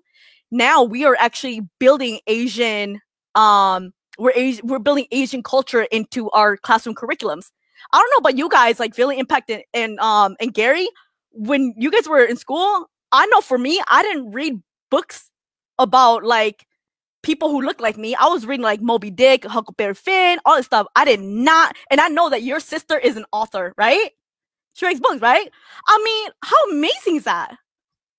Yes, my sister is an author, and she promotes you know, Hmong literacy and you know, the combination, bridging the gaps and everything. And boom, I'm really proud of that, straight up. And I'm proud of, and she has it both in Hmong and in English, so that you know, like schools, they could also adopt it. That's always been one of her dreams, because she's also a teacher. She's a check teacher. it out, Winnie Carmen. Kids, and I believe she teaches elementary school level all the way to I think she even was a VP once too. So she's been around education, and that has always been one of her dreams, which is to kind of like write books, but at the same time also take Hmong story that are been told to us from our older elders, and like put it into like actual our language right now too, but at the same time even English too. And so people know our stories, our folk stories, and so on. So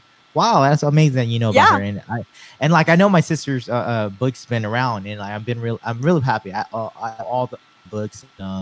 Anyone's interested, it's Reading Carmen. She has a Facebook page too with everything, so please support. Again, that you're right about that. I'm super proud of her, because you know what? I'm actually using books like your sisters and to like as resources to help these teachers and stuff, because now my kids feel like, oh, I've got this power now. And now we're meeting with teachers every single week, and like our parenting class, like the teacher like is incorporating like how are like Hmong parenting different from American culture, because these parenting classes we've been going to, we've been learning the Western world parenting, right? That's not us, we're Hmong. So now they're incorporating that. Even in like culinary art class, the teacher asked like, hey, can I get some like Hmong, Lao, Cambodian, like, you know, Indian like cooking recipes and stuff? I'm like, yep. You know, so we're really hardcore. Even in science right now, we're teaching the science teacher to incorporate in her class about like I think it's you know, the sun and the moon, how the world came, because we don't have Hmong science. The only thing we have is Danang to tell how the earth became, right? So I'm so proud of my kids, but this is, so what I'm telling you guys, remember, I told you guys, this was my depression that I went through from March all the way till now, and how I came stronger on the other end is I took my kids with me, and we're making big moves, and I can't wait for the next generation to see how we are honoring, you know, the generation before us by collecting these stories, because we don't know.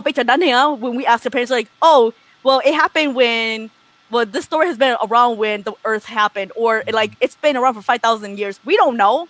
But if we don't preserve these and help teach our teachers to put these in the classrooms, it's going to be gone too, right? It's our job. It's our job. That is so dope. And like, it's great to see how like what you're doing now, you know what I mean, your work and what you're trying to do to kind of even empower our youth right now and our generation right now. And it's great to see that in the Midwest, like I agree with you. Like, so like I was really excited to talk to you because the Midwest is to me it's the closest I will get to like almost like a homeland in the United States. You know what I mean? I'm not saying Fresno is not, but I was gonna say you've been in Fresno. I've been in Fresno. I live in Fresno. It's okay. I'm talking about the Midwest. Like I mean, you go to like Minnesota. You know what I mean? Yes.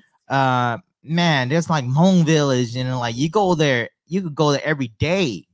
You go every day there just to have food. You know, I mean the food that you want to eat. You know, and like sometimes people wait every year just to eat that type of food at the New Year.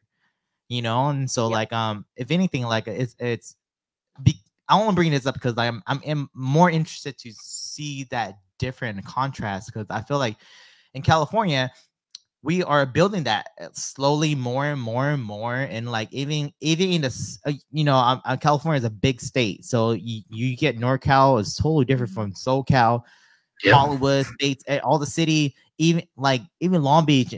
You know, we have our New Year here, right? A Hmong New Year here, and supposedly the biggest southern Cali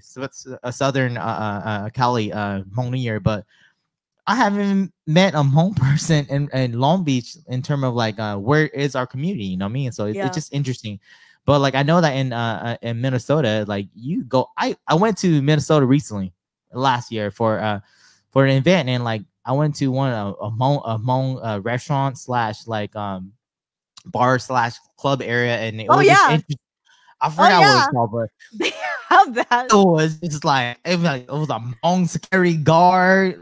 You know what I mean? Hmong security guard got us in. It was everything Hmong. Everything was Hmong. Music was playing. I was like, dude, this is tight. I was like, but like I'm just saying this, but like you don't experience that often. If anything, from my experience, I don't experience it often for where I go. Right, my travels, my encounter, but like for sure the only time I experience that is like in the Midwest or like sometime at Fresno, you know what I mean, California here and there, but like those are private party, you know what I mean. I'm talking about the actual place where it's open to the public, you know. I know come in. It's like every corner you turn is like Hmong Village. I'm just saying that.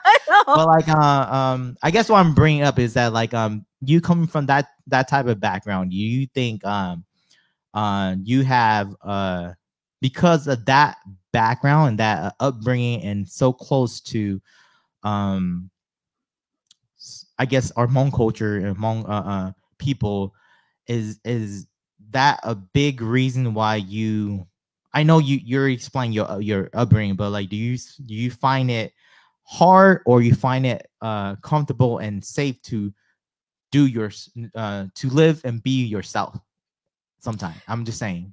And maybe even as a woman, but I'm just talking about it just like a artist in general, right? Yeah. Because we know I only bring this up because I'm interested, because like a lot of my group Hmong friends are dancers and artists, Hmong entrepreneur, Hmong people who I could relate with, and like I'm not saying I don't have a lot of Hmong friends certain place, but sometimes they don't understand what I do, you know, how I'm alive in certain situations. So like people like you guys and the Looney Tunes, like to shout out to Looney Tunes, Airstep, to like, you know what I mean, Airstep from Sacramento, you know what I mean, like the Wizards, you know what I mean, like straight up like I'm blessed, I'm happy I found hip hop. Just same thing with you, finding hip hop to reconnect with your culture and finding hip hop and finding a way to share your love and passion back to the people that you love the most. And usually it comes with culture and identity and you know. So let me ask, and that's what right now. Yeah. I think this might not answer you. It might sound kind of weird, but you know, like earlier when I was telling you guys that like how no one knows where I live, like I think Madison, Wisconsin would be the last place anybody would think that I live, right? My answer to you would be wherever I go, it's always been home for me. Like when I go to Fresno, Gary's home is my home. I actually have my own room at Gary's house. I have my own room there. When I'm in Minnesota, like everywhere I go, I always like people always make space for me where I have my own space, my own room, and like I'm able to like, you know, focus on whatever, like going to events, right? Doing like all these like hip hop stuff, whatever, right? Like everyone has loved me so much to give me that space and time to like do my thing and stuff. And like wherever you go, like I said, just being the person that you are, if you're kind and a kind-hearted person and someone who's just has a lot of love, people are gonna always invite you to their house. And sometimes, like, so many people invite me to the house, I don't even know where to sleep. I don't even like, I'm like, okay, well, I'm just gonna stay over here and stuff like that, you know. But like, as far as like shaping me to who I am, like being here in the Midwest and growing up with, like, remember, I grew up in Hartford, Wisconsin. I already felt like a part of my identity was gone. That is what has shaped me to crave to be a part of a culture that is so diverse, right? It's because I was with predominantly white people, right? The whole entire time as a high schooler and middle schooler and stuff like that. So right now I'm taking that, like I said, opportunity to, you know, create what I want to see, what I want to have, and being and having the platform that I have right now. Oh yeah, you better think I'm going to take advantage of every single opportunity to help other people and do these things that maybe have never been done before.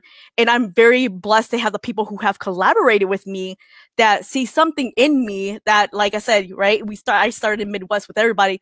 I think that it's hard to say, like, shaping me is because, you know, I am a Hmong woman too. And so I always felt like I had to, I wouldn't say fight my way in. I felt like back then I had to prove to people that I was good enough, like a Hmong man, right?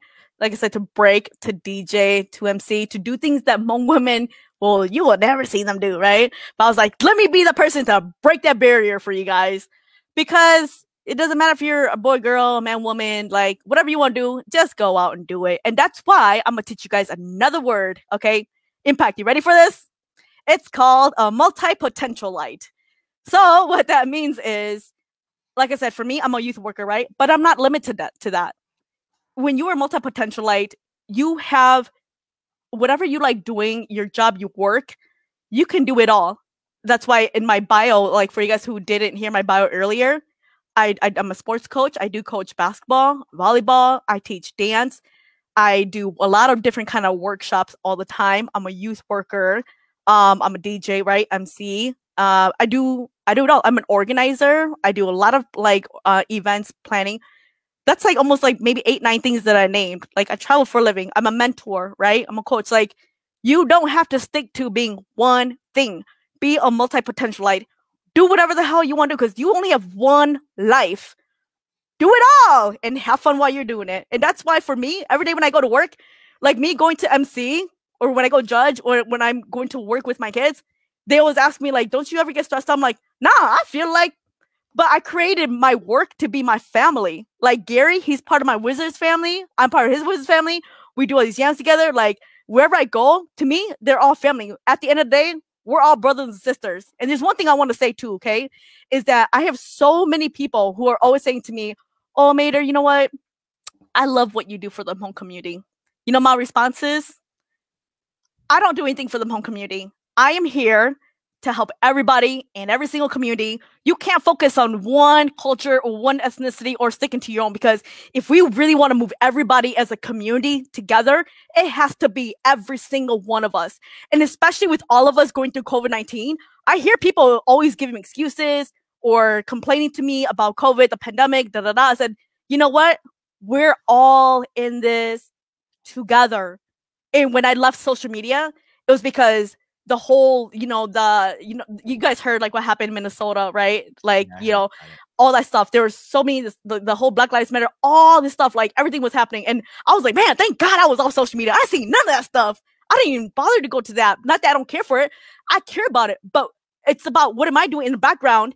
I'm not sitting here watching social media. I'm not sitting here talking or having discussions or like being negative and like screaming on Facebook about how I feel. Hell no, y'all. I was making a big impact, doing actions, making big moves, being there for our kids. How are we going to push everybody forward while everybody's so stuck in the present of, what the hell's going on? Like, let's start doing stuff about it, people. Let's start uniting, coming together. And like I said, stop looking at colors, man. Like, that's why I love hip hop. Right? We go back to love, peace, unity, and having fun, right? That's why I tell people when we go to jams, that's all we see is everybody coming together and having a great time. That's what I love about, like I said, about hip hop, about like our jams and about everything that I'm doing, like why I'm off social media. So for you guys who haven't seen me in like almost half a year, that's why I've been gone, is because it's about executing. We talk about breaking, executing, right? How are you gonna execute? This is how I'm executing my time away from everybody. Is not doing anything for just the Hmong community. It's about everybody. Love everybody. We gotta love everybody. That's it. Well, thank you so much for like breaking that and coming and talk to us. Like straight up, like I know you did break that just to be here with us, and at the same time just to share that you're gonna be here to talk with us. So I want to say thank you, and like I'm grateful. Oh, yeah. And the stuff that you told us right now, like I'm like so empowered by it right now, straight up. And it's true. Like, I will have to say it's very admirable too to hear your story that you shared of you know, what the actions you took, you know, for your kids and what they were dealing with. You know what I mean? Especially the time before like the whole quarantining, you know, with COVID. I feel like that story makes me feel like, damn, that's really cool because to hear that, because you didn't just stop it out there. You know what I mean? You found a way to take action so that you know, in your school and maybe in the future, you know, other places, other schools, I don't know, you know what I mean, where we could, you know, there could be something where, or like you were saying, like some kind of policy where, you know, or if anything, just so people are aware, right? Sometimes people aren't aware, but you know, for you to have been able to say, no, you know what, it's still bothering me. I want to, you know, I still want to address this and get it to at least where there is a solution, there is an awareness about it at least, right? I commend you for that. That's such a empowering just story, you know? Yeah. And like going through this whole COVID thing, you guys, is like I was telling Impact earlier, right? When we're talking, is everyone, this is a time not to point fingers and blame other people and stuff like that. This is the time right now where we should have been taking a step back to reevaluate ourselves, the world, your nation, whatever, right? And what can you do to progress you, yourself, your life, and your family, whoever around you and stuff like that, right? Because that's what I'm doing. And this was a time for me to be creative and innovative. That's why right now, like, hip hop has never left me. Like, it's still part of me. Like, to this day, I'm still running my programming with my, you know, with my instructor Turbo, right? So we're still doing our hip hop, you know, classes. We're doing it virtually, so we're still teaching online for free for our kids. And then we were doing in-person, you know, breaking and like all of our other stuff too, right? But then obviously we had to, you know, shut down because, you know, the governor and stuff like that as of this past Friday, which is really devastating for us. But again, right now we all need to be innovative and creative on the ways of how we all are going to move forward. And with hip hop, that's what I'm doing with my kids, is I'm meeting with them virtually, because I told them, just because we're going through this pandemic, it doesn't mean we stop breaking. It doesn't mean we stop dancing. We don't stop doing that stuff. Like, this is where we work on our craft, where we're going to be silent and quiet, and we come out stronger, you guys, because they're not going to expect you guys to like be boom and out there. And that's what I told them about my stories. Like, I've been off social media. When I come out, man, I'm going to come out strong. And sometimes like we don't have that because people feel like they're so disconnected from the world that when I saw it, I'm going to be straight up. When the pandemic first started, I saw everyone just drinking and drunk and just not taking care of themselves. I'm like, oh my gosh. I was like, this was making me sad. That's why, like, me disconnecting. I'm like, yeah, let's work on healthy stuff, you guys. Like, everyone, remember, like, and that's the other point too, is I'm gonna promote safety with COVID. Please stay home, you guys. Please make good decisions and stay home, because you know it's on a rise, and it's especially for sure in Wisconsin. I'm sure you guys have seen that on the news, right? But you know, even if you guys want to, like, I was talking to Turbo, I'm like, I told him last month, I'm like, man, I really want to do a battle online. Like, how do we do that? For real. I was thinking about that, right? But I mean, I've heard about people doing it, like, you know, just like doing exhibitions, like, you know, battling for fun, like friends and stuff. I was like, no, but I really, really want to do a battle online where it's legit, and we can, like, you know, stream like people and have audience, but still like have legit battles. But I'm like, that's still long term. But I was just thinking like temporary, right? But like right now, obviously you got to start small. And I'm focused on my kids right now. But like I said, you know, COVID is no joke, everyone. And like I want everybody to just like be safe and like don't take it as a joke, and you know, follow safety, like health orders that they're putting out there for us. So if anything, this is my promotions for COVID-19. And I think my sister will be excited for me because, and shout outs to all the nurses and all the essential workers, because I have a couple of them in my family too. And one of them, she's battling with COVID right now. So that's why I'm saying, like, I have zero tolerance for people who are being very, very irresponsible and stuff like that. So I agree. Let's be safe during this time, you know, like everyone.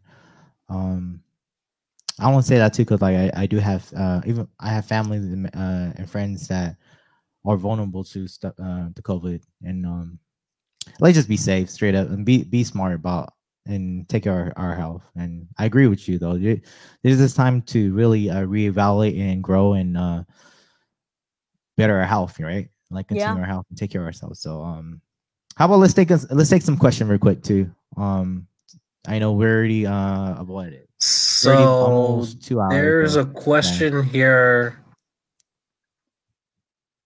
Yes, and thank you guys for sticking with us. You know, I know it's over time, but so here's a good question for you, Mayder. It says, how do your parents feel about hip hop and how that has influenced your life? Like I said, back then, my parents did not approve of it. But now that they like see that my kids and I are doing like big things, because I'm so close to my parents now, and like I tell them everything. So like my ups and downs, and like my parents, they actually come to my shows. Like they started to come to like my DJ gigs, and they're coming to like watch my kids, you know, like break on stage and all that stuff. So when, you know, it's like, I tell my kids, right? If you're doing what you're supposed to be doing and you're staying out of trouble, I'm not going to yell at you.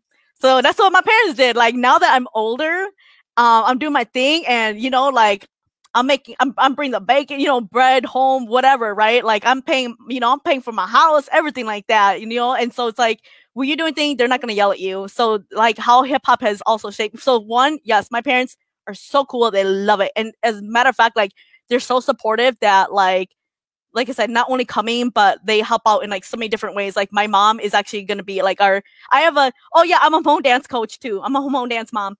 So like I have my girls, they dance Hmong, and my parents, like my mom is going to be sewing our clothes for my girls to dance and compete and stuff like that, you know? So like now they're super involved, and I couldn't be like, I'm super happy for that.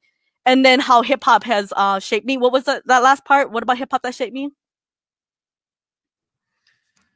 It was just how hip hop and how that influenced your life. Like I was telling you guys earlier, hip hop, it literally saved my life. And every time that I went through a hardship, like hip hop, like I bleed hip hop, and like it's made me who I am today with like all the people. If it weren't for hip hop, I wouldn't be as connected to the people who I am too. Because like wherever I went, that's like the cool thing is like, you guys all know, like Valley Impact, all you guys know when we are done with jams, the after part is the best. We're all talking, getting to know each other, talking about like what happened at the battle or the past, and like when's next time I'm gonna see you. Like hip hop to me is like a big, huge network of like family and love. Like that's what I've taken away from hip hop, big time. That's so dope, because I was telling Gary that like these conversations have given me the opportunity to. It's almost like the jam never ended. Yeah. You know, I'll be real. It's almost like the jam never ended. Every time, like that's why like when I talk to Gary on virtual right now, and you in virtual right now, but it's almost like we just left off where we were at, but it just never ended. And I think that's what I love about competition and jam. Competition is competition, but it's really the conversation and like the people we meet and the people that we are inspired from, and the people that we continue the communication and like journey with, and like you know, people help you and people who you help, and I think that's something that I agree with you, that like it's like the jam never ended, and like religious. I if anything, I don't think the jam ever ended. Like I honestly feel like it was just the end of all those events that I saw you guys at, and like we're just here talking. So dude, thank you, Mayder. I mean, I know you like you broke the social media on Facebook just to talk to us, and straight up, man, I really do see, like, you know, something you said, like, you know, sometime through the darkest time in your life, you know what I mean, you bring the beast out of yourself and to just beast it. and be that person and go full out and do your thing. And then like I sense that energy from you, and I'm thankful. I'm so empowered right now. Just you connecting with you and understanding the correlation of like how powerful hip hop give you the ability to create yourself. You know what I mean? Like I'm with you on that.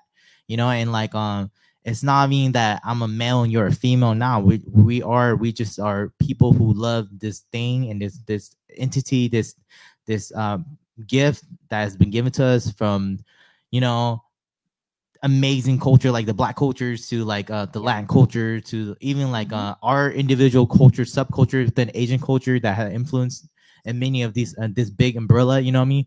And like I guess what I'm saying is that like I find this identity, finding yourself as a person through hip hop is such a powerful thing. And like I relate to you on that, and I thank you for sharing your journey. Man, like you taught me a lot, like straight up from the entrepreneur to the multi potential like dude, I'm gonna let you know I'm gonna use these words. I'm always gonna reference you and like straight up, and I'm thankful.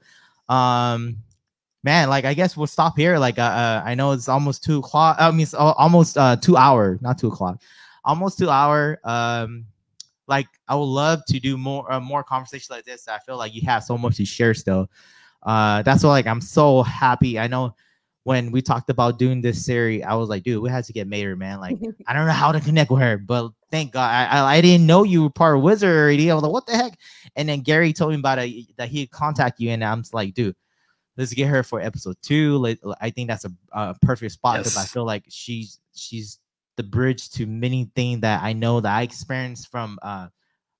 I'm saying Hmong woman, but I'm saying from experience from like artists, you know, experience Hmong artists that I see a lot of myself in you in terms of like as an artist and what hip hop has given me, and like I could relate to. And I feel like same thing with all the even Serena, you know what I mean? Like man, our as artists, you know what I mean, when we go through our journey in life, like it is a correlation. We're bound to meet. You know, we're bound to meet. You love doing what you do, we're bound to meet if you just work hard at it. Because I work hard on my thing, and I get to the point where I meet amazing people. You know, you just bound to meet people who you're it's great. And like speaking on that, like I just want to slowly give us to that point, because I know people who've been watching like a big shout out to Jersey from LCC. You know, I mean, he said he watched it with his daughter, the episode 1 with Serena with his daughter, and it was really empowering for both of them, and especially for his daughter. So I am happy that it's these stories like yours to Serena is touching people out there, and like people like shout out to Shayna Vu from Minnesota. You know, he reached out. He's also a director of a hip hop team out in Minnesota, and like I just had to say this thing and kind of point out there that like if we're doing something great right now, like thank you so much. Share these stories. I feel like it's important for our community to learn about these amazing people, you know, that we have and we talk about. I mean, this is just the beginning of maybe many more, you know, and like that's why I'm so happy to have people like you, Serena, and the next one is with Shayna Vu, you know, one of a younger generation within our Hmong community that is, I think that's also really being a trailblazer right now within our community. So, man, I just want to say thank you. I can't say more. I mean, I can say more, but like at the same time, I know we're running out of time. But like, thank you so much. And then like, if you guys have any question, please just still comment on the video. We will do our best to answer them. Mayder, feel free to go back and answer some question if you feel obligated to, and you feel like you want to. Don't feel like you have to, but like if anything you feel like you want to, feel free to do it. Again, I'm thankful. I know Dylan and Gary, you have to say anything before we Yeah, I would, Mayder, if there's any way, I don't know if you're gonna go back to staying underground after this with your social media, but if you do, if there are people that wants to reach out to have any questions for you, can you drop, can you say it right now, and plug in where they can find you if they have questions, or if they want to work with you in the future? Yeah, definitely. Please let them know how they can find you. So I do not have any social media as far as like Instagram or anything like that. Facebook, like I said earlier, I did deactivate it. If you're gonna find me, you will find Miss Mayder. Please do not add me in that because that's my page with my kids only. But the page Mayder Lor, Mayder Lor.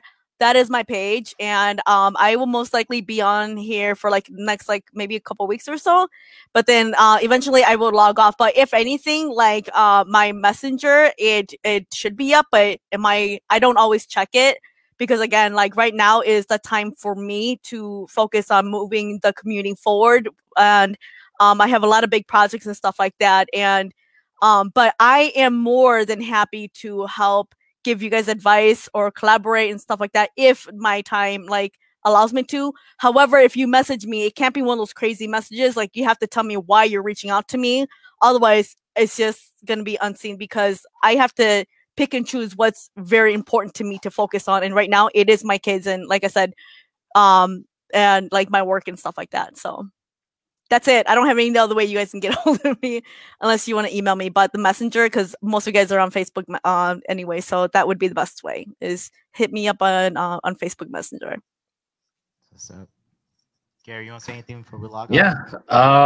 No, just thank you for joining us. I know it took a while for you to respond when I asked you to join us, but I understand and I respect your decisions. So I really appreciate you taking your time out. And I know it's late up there.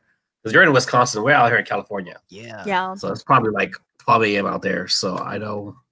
And yeah, I just want to say thank you. And thank you, brothers, for everything that y'all doing. And yeah. You have any last words, Mayder?